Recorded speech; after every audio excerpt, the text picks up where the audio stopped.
Tu es peut-être assis au travail derrière ton bureau à regarder cette vidéo. Comme moi à l'époque, tu travailles peut-être à la banque, dans une administration ou tout autre service de ce type. Mais tu rêves secrètement de devenir toiletteur, masseur animalier, naturopathe ou encore pet-sitter, mais tu as peur de te lancer. Eh bien, rassure-toi, c'est tout à fait normal.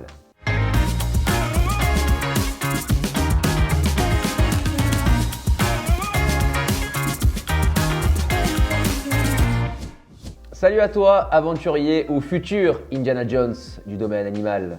Je suis Adam, formateur chez Snowdog Academy et aujourd'hui je vais te partager mon histoire, celle qui m'a permis de passer de banquier à toiletteur, canin et félin.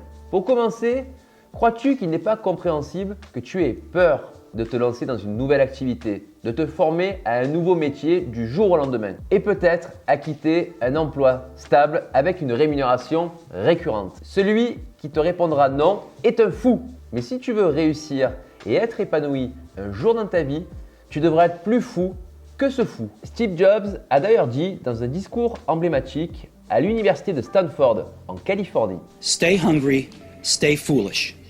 Il faut donc dompter et apprivoiser une certaine folie pour réussir dans la vie. Quand je parle de réussite, je ne parle pas de réussite uniquement financière. Je parle d'épanouissement personnel. Même si l'argent est indispensable pour vivre, je ne te dirai jamais que réussir dans la vie, c'est rouler en voiture de luxe,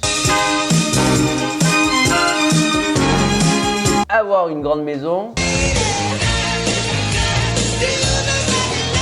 et jongler avec ses sourcils comme pourrait le faire Max Piccinini. Si tu n'es pas capable d'apprécier ce que tu as maintenant, tu ne seras pas capable d'apprécier ce que tu auras plus tard. Pour moi, c'est le sentiment de vivre l'instant présent au jour le jour. Et cela le matin, dès le réveil, en ayant la sensation d'être à sa place. Bien évidemment, il faut être passionné par les animaux. C'est totalement indispensable. Je t'invite d'ailleurs à voir ma vidéo sur le fait de vivre de sa passion des animaux. J'ai ressenti ce sentiment le jour où j'ai pris la décision de suivre une formation en toilettage. D'ailleurs, formation par correspondance. Une vraie libération. Quelque part comme si une part de moi était emprisonnée depuis des années et qu'on venait de lui montrer la lumière. Certains jours étaient plus difficiles que d'autres, j'ai douté et j'ai failli aussi tout arrêter. Mais je voulais par-dessus tout relever le défi jusqu'au bout pour me montrer à moi-même que j'en étais capable. Puis je me suis lancé. Je n'ai pas été accompagné, ayant juste été lâché dans la nature après avoir étudié certains cours et effectué des stages. Je remercie d'ailleurs Stéphanie de m'avoir tout appris. Cette expérience a d'ailleurs été cruciale dans l'élaboration de nos formations. C'est pourquoi l'accompagnement personnalisé dans ton projet professionnel est devenu un axe principal dans tous nos cursus. Je te passe toutes les autres étapes, il y en a eu évidemment beaucoup. Pour résumer, auparavant, j'étais banquier et aujourd'hui, je suis toiletteur canin et félin. J'ai fait une formation en ligne pour devenir toiletteur canin et félin et j'ai le plaisir de former et de voyager à travers le monde pour apprendre de nouvelles techniques et surtout te les partager. Si tu comptes bien, j'ai 2 bras, 2 jambes, même si tu les vois pas, comme toi. Je ne suis pas particulièrement chanceux, je fais juste preuve de résilience. La résilience.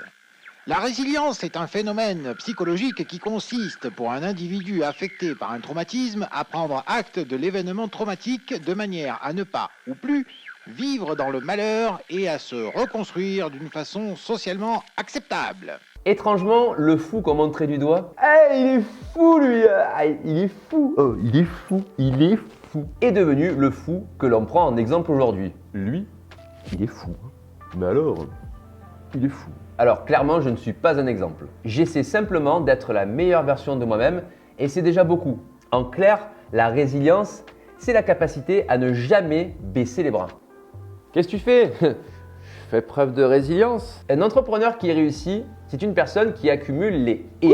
Je fais ça et ensuite je vais faire ça. Et puis après, je vais encore faire ça. Mais la majorité des personnes se contentent simplement de ce qu'elles ont dans la vie, quitte à vivre avec des regrets. Pourquoi? Eh bien parce qu'elles accumulent les mais. J'aimerais faire ça, mais j'ai peur, mais j'ai pas le temps, mais j'ai pas l'argent, mais j'ai pas le courage, mais c'est pas le moment. Mais tu le feras jamais en fait. C'est à toi de décider si ta vie sera une succession de mais ou une succession de et.